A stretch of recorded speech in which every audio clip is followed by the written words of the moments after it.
What's up, Comic Book BD here at Box Lunch's Holiday Gala, where we're giving back with Feeding America. I'm here with the legend. You need no introduction, but I'll give you one. The legendary Shang-Chi, a Jeopardy champion, a Family Feud.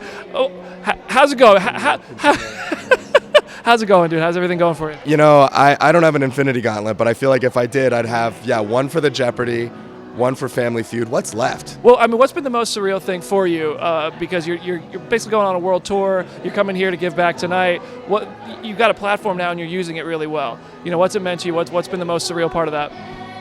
I mean, I think just any opportunity, much like this one, where I really get to see the impact that, this whole situation, this life for me that has been able to create for others. I think it's a constant reminder that with great power comes great responsibility, but also I think, maybe not to say that you can't improve on that, of course, but maybe I would say too, with great power comes great opportunity, right? There's an opportunity to really zero in on the issues that you care about or are passionate about, to speak out, to use your voice, and to engage a platform and engage an audience. Speaking of opportunity, I'm going to talk Marvel with you, but first we got to talk Star Wars. You got to lend your voice to a Star Wars show. Oh yeah. What was that like? Oh, yeah, you're doing so much, forgot about Star Wars. We never forget about Star Wars. I think one of the first, I will say this, one of the first questions that I asked when I got sent the offer initially was, does voicing this character preclude me from doing other Star Wars? Because if it does, I don't. And Lucasfilm told me that it did not. You haven't played your Star Wars card to the fullest yet. Played the Star Wars card to the fullest, so I'm just throwing that out there. That's awesome, dude. Well, you never know. I mean, with all the directors they're lining up and everything over there at Lucasfilm, it could be some cool opportunities coming. Just put a lightsaber in my hand. Is that too much to ask? No big deal, dude. That'd be awesome. I'm here for it. So let's talk Marvel a little bit. Destin, I talked to him at New York Comic Con. Oh, wow. Told me the Kang Dynasty stuff is true. I want to hear from you. What's it like to have worked with him so closely and know he's the man for the next big Avengers job? Man, it feels incredible. I mean, I obviously learned about the news a little bit before the rest of the world did, but I freaked out.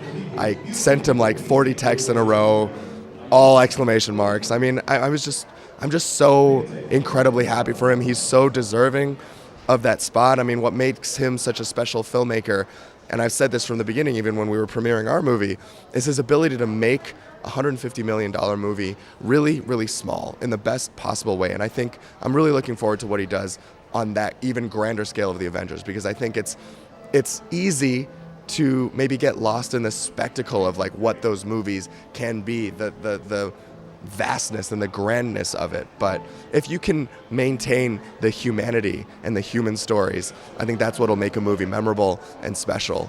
And I think Destin's got it. I think he's got it, and I think he deserves this so much. And I'm so excited to get to work for him again. I love it. And I remember, so what, are you going to be in Kang Dynasty? Is that work for him again? Is that what that? Well, I mean, I would think so. I would hope so. I would hope so. I mean, don't take my word for it. But. I know that in the Infinity Saga, it was like, okay, here's a series of movies, then everybody goes to Avengers, and then sequels, and then another Avengers, and now we have the next Avengers, but we don't have a Shang-Chi 2 announcement yet. How much of your future with Shang-Chi, at least, do they given you, but you're not allowed to talk about yet? Well, I think I know as much as anyone else, right? There's going to be a sequel. I think that part was obvious, but it was also made official. As far as when, I mean, that's just a question of timing and, how well my back holds up through the years. You keep doing those backflips. I'll make 40 of them if we can. Can we talk about Barbie? Talk about Barbie. Dude, what was that said? I feel like that could be either the ultimate ego boost or also the most like, oh my gosh, I feel so intimidated by all these beautiful people around me. But you probably fit right in. Oh, I would. I mean, I am like the embodiment of imposter syndrome. So I wouldn't say in any situation I would walk into a room with Margot Robbie and Ryan Gosling and be like, I fit right in. Maybe briefly Ryan and I like connected on being Canadian. No, I mean they're all amazing people and very lucky to call them friends now. But it's gonna be a bonkers movie. I can't wait to see it. And last thing, Box Lunch tonight. You're out here. I know you got a surprise for the people. You're helping Feeding America. You're giving back, and I love seeing you do that. Tell me about why you're here tonight. What you're trying to accomplish.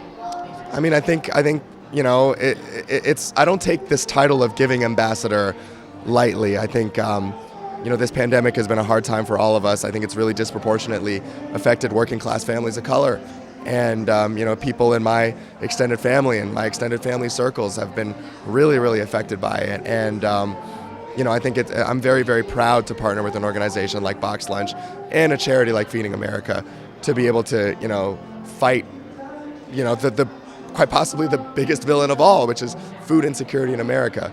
I love it, man. Well, thank you for doing that. Thank you for taking the time to come talk to me, and I always appreciate it. It's always so good to see you, dude. Thank you.